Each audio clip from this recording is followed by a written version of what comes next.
Talasan niyo yung mga mata niyo. Tanong-tanong na rin tayo kung kinakailangan baka may nakita sila.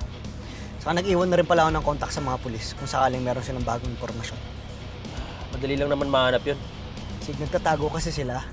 Gagawin nilang lahat para hindi sila matrace. Kung hinahanap na ba sila ng mga pulis, umuwi muna tayo, pahinga muna tayo, tapos maghintay tayo ng lead para alam natin kung saan tayo pupunta. Mas klaro. Sus, namiss mo lang si Ani. Tol, kung mas mabilis natin mahanap yung mga Victor, mas mabilis magiging safe si Honey. Ay mo yun, para makapag-honey time na din kayo. Kaya nga, nagka-jowa ka lang, ayaw mo na makipagbardagulan. Hindi, ganyan tayo Ganyan lang tayo. Hindi naman kasi ganun. O, tara na, sigbilisan mo na. Hanapin na natin yan para mag-showtime na tayo. Let's go!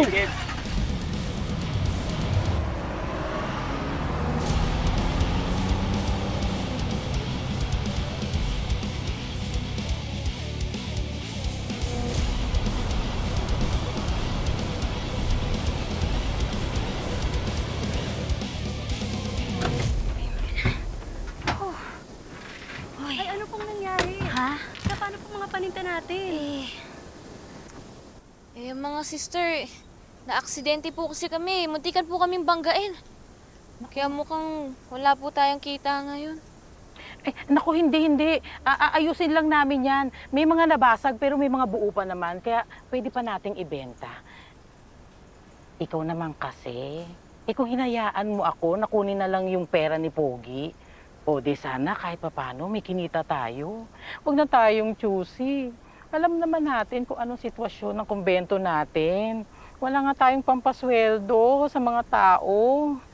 O ikaw, sa halip na admin work lang ang ginagawa mo, driver ka pa, minsan cook pa, all around na.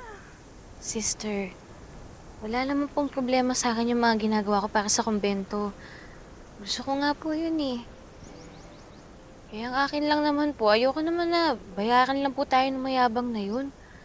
Tayo na nga po yung delikado yung buhay kanina, tapos ano yun, hindi po sila magsisisi sa ginawa nila? Tatapalan lang nila tayo ng pera para manahimik tayo? Ayoko naman po ng ganun. Tama naman na hindi mo tinanggap ang bayad. Pero magpatawad ka, ha, lady. Kanina pa yun. Hanggang ngayon, galit na galit ka pa rin. Oo nga. Di ba sabi ko nga sa'yo, pumasok ka na sa pagmamadre para naman mapayapa ni Lord yung puso mo. Hindi yung ganyan para kang nagiging sanggano. Grabe naman po sa sanggano. Hindi po ba pwedeng palaban lang?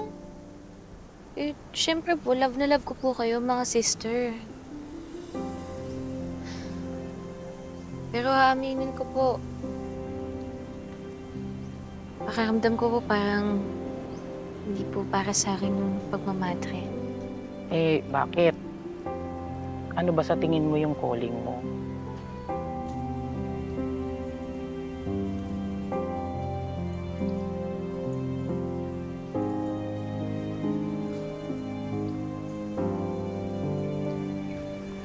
Mahal na Birhen,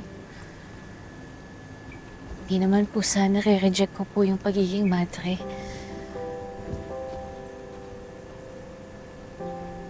Alam niyo naman po siguro kung ano talaga yung nasa puso ko.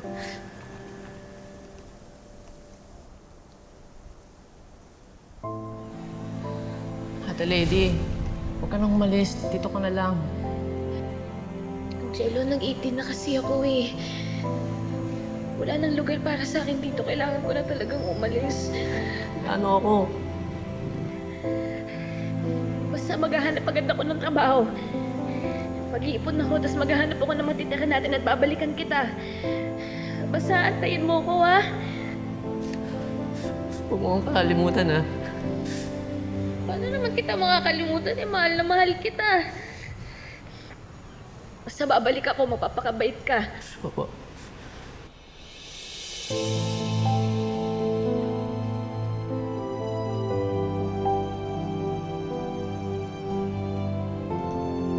Antayin mo si ate, ha? Opo. I love you. Love you.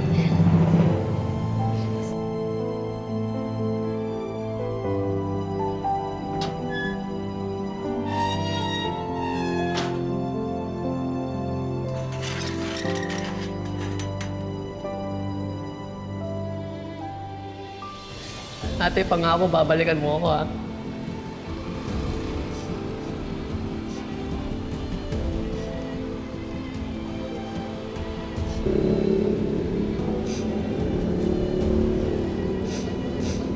Antayin mo ko, ha? Opo. Jello. Papakabait ka.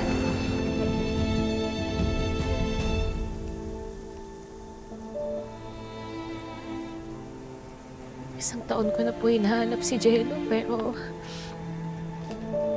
hindi ko po alam ba't di ko talaga siya makita.